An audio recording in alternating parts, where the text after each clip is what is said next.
Hi guys, magandang araw, magandang gabi sa inyong lahat. Ito, magluluto na naman tayo ng kinamatisang manok na may basil. Ito ang ating mga ingredients guys, iisa-isahin ko. Siyempre, ating bawang, sibuyas, kamatis. Meron tayong luya at yun ang basil. Meron tayong pamintang durog at siyempre ang ating manok. Ito laman loob ng manok at ang ating burot, yung pinaglagaan nitong manok natin. Meron tayo ditong tomato sauce at syempre yung ating mantika.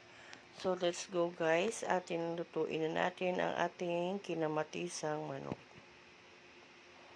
So ayan guys, mainit na ang ating kawali.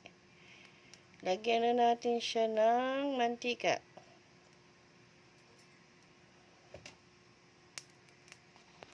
So, usok-usok na yung kawali natin. Hinaan natin yung apoy. So, unahin natin ang bawang syempre.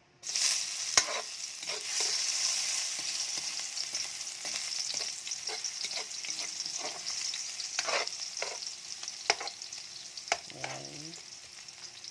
Ayan natin brown. Syempre, ang ating bawang. Isunod na natin ang ating sibuyas. Baka masunog yung ating bawang. So, sibuyas. Bali, mga 3 sibuyas po ang ginamit ko dyan. Guys, dinamihan ko talaga. So, depende naman sa inyo yan, guys. Kung gusto nyo damihan yung inyong sibuyas. Ako gusto kasi maraming sibuyas talaga. Para malasa.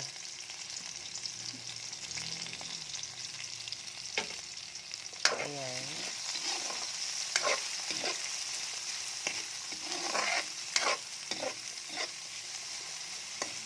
Lutuin natin maigi yan. So, ayan guys. Hinaan natin yung apoy malakas. So, ayan. Lutuin natin maigi yung ating yung ating sibuyas.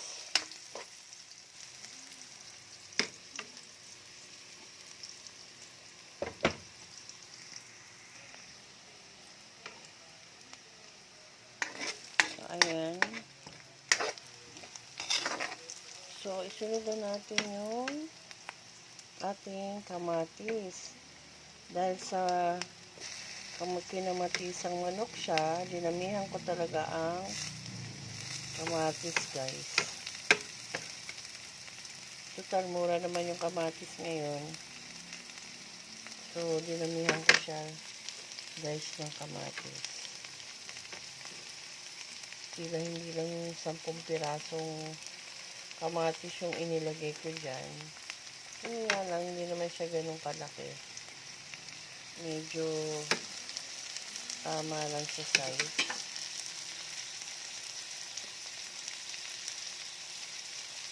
Wala si partner ngayon guys. Nasa work niya. Kaya ako lang yung mag-isa ritong nag-vlog nitong ating menu for today.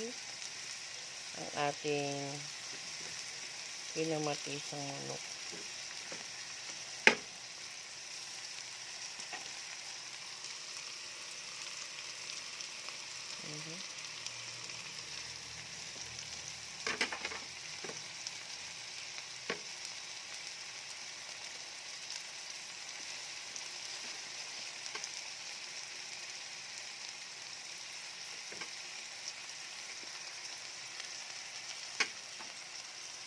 Ayan, haluin natin guys. Siyempre.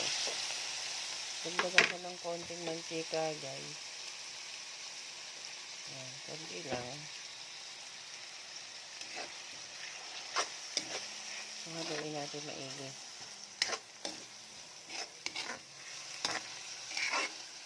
So, ano yung ating ingredients? Bawang, sibuyas, kamatis. So, ito, lulutuin natin yan. Pisatin natin yan. Hanggang sa tuluyan siyang maluto.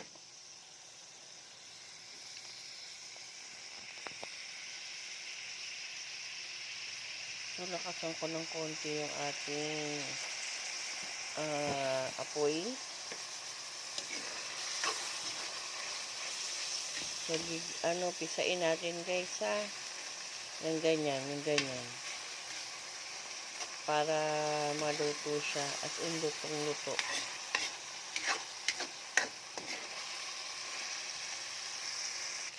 So, ayan guys. Ganyan siya kaluto. So, lagyan na natin yung ating luya. Nilagyan ko guys ng luya kasi para papatanggal ng lansa ng manok. So, igigisa natin yung luya.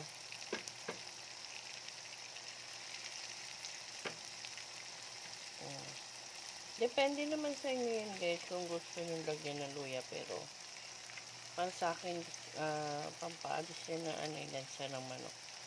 So, tingnan natin. Isa-gisa lang natin yan guys. Ayan.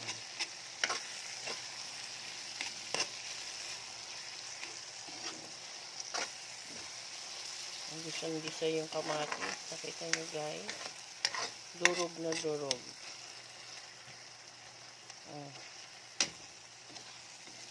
Ganyan.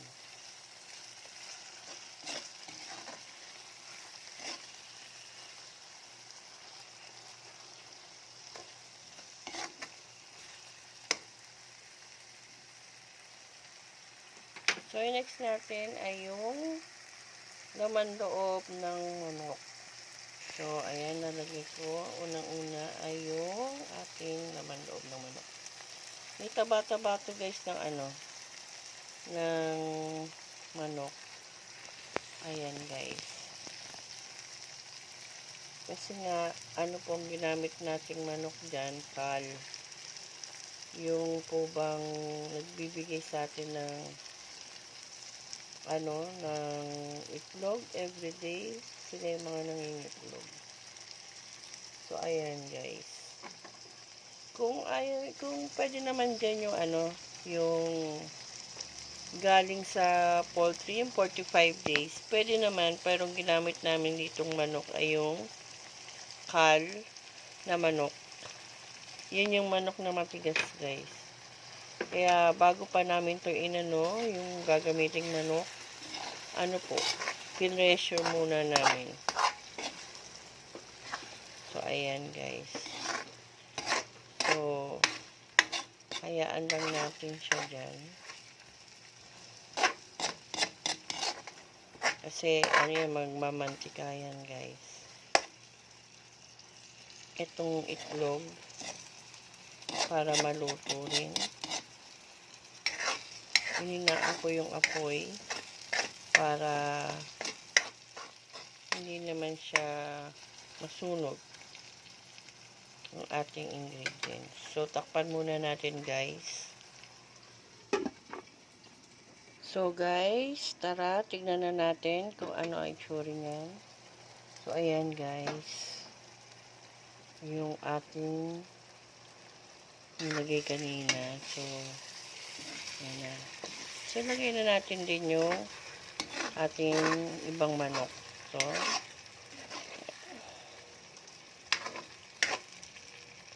ito siya guys. Lalagay na natin.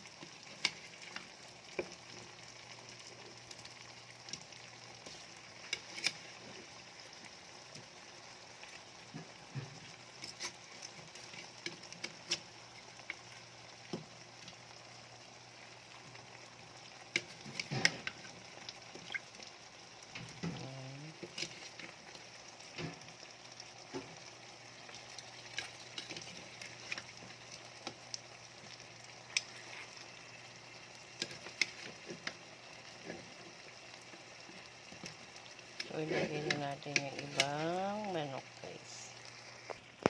So, ayan guys. Nilagay na natin yung ibang manok na pinalambot natin sa ating pressure cooker. Ayan.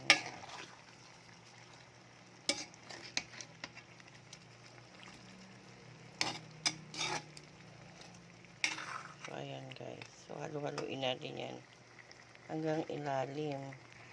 So, ayan guys, no?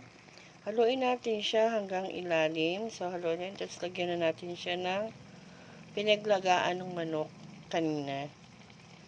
So, yung broth niya, ilagay natin dito. Ayan. So, ayan po. Tapos, saka natin takpan uli.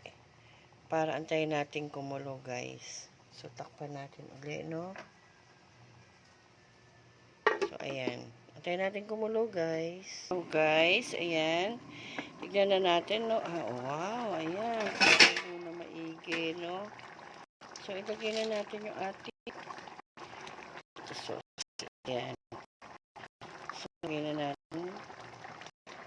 Nilagay, guys, tomato sauce para naman bukod sa kamatis, magkaroon talaga siya ng magandang kulay.